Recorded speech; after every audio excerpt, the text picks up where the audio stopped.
Ugumba Uche Nwosu, former governorship candidate of the Action Alliance there in Owerri. Thank you so much for joining us. It's been a bit of a tough situation connecting with you.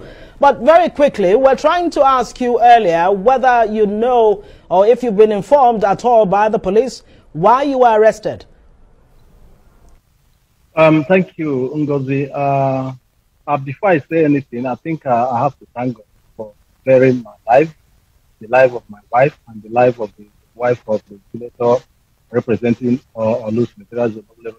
And more especially the life of the church members who were at the church when the incident happened. Again, I want to commend the IG so far for the professionalism IG has shown in this matter. I think I have confidence in the IG for what he has done so far. Because what happened on 26th was a sacrilege, and it was desecration of the altar of God. The men that came to arrest me, I was not invited, no prior notice, no invitation. I lost my mom.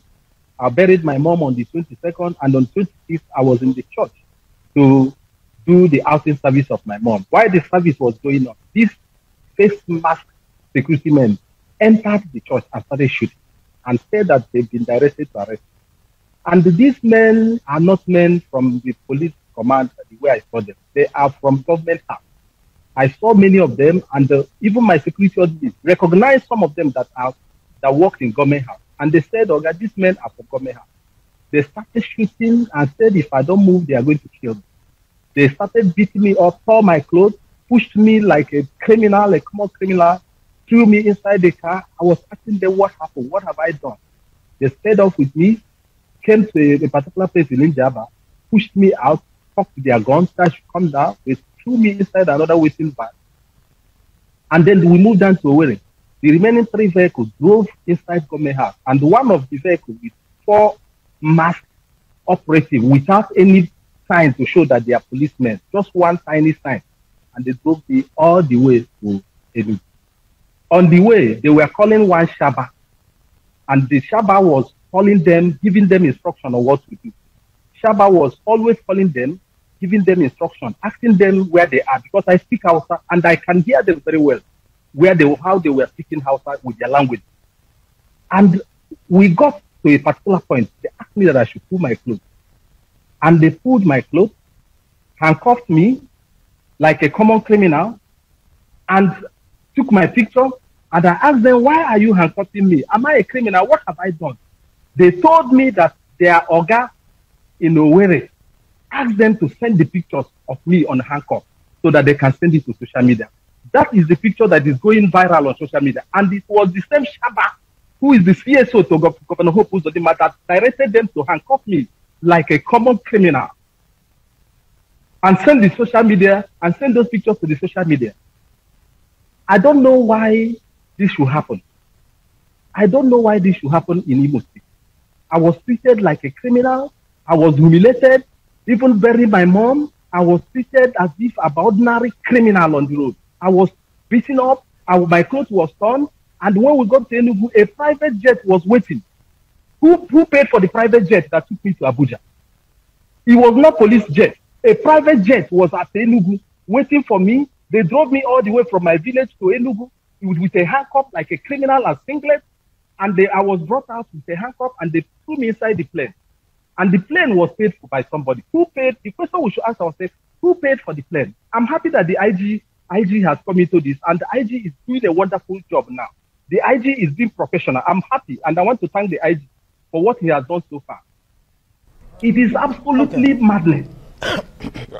This should not happen to Nigerians. If this can happen to me, well, Uche, the fate of ordinary Nigerians.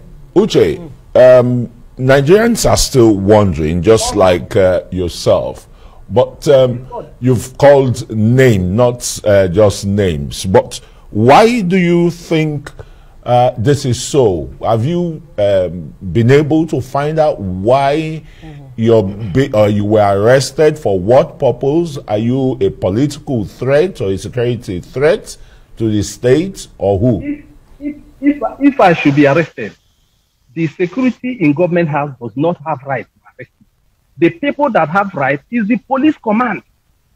And if I should be arrested and picked up, I should be written. There should be a letter inviting me. And I will come and explain what, or if there is any allegation against me, I should be invited. I was never invited. There was no letter. There was no call. I was just picked up like a common criminal by security operatives from government house. I can't hide it. I can't hide it because I saw them, my security men that was attached to me for this, my mother's burial, saw all of them that they are from government house. What have I done? What have I done to warrant this humiliation? Putting me on a handcuff, taking my pictures. Who authorized the posting of those pictures to the social media? I know the IG, I know very well. Who is a professional, cannot order people to put somebody's picture who is still under investigation on the social media with a handcuff. So who was the person that authorized them to do that? Because there is one Shaba who is the CSO in government house who was giving them directive all this while they were humiliating me on the road to Enugu. And let me quote the Imo State Governor Hope Uzod, his spokesman, Emelumba. The real reason why such an action was taken will eventually unfold.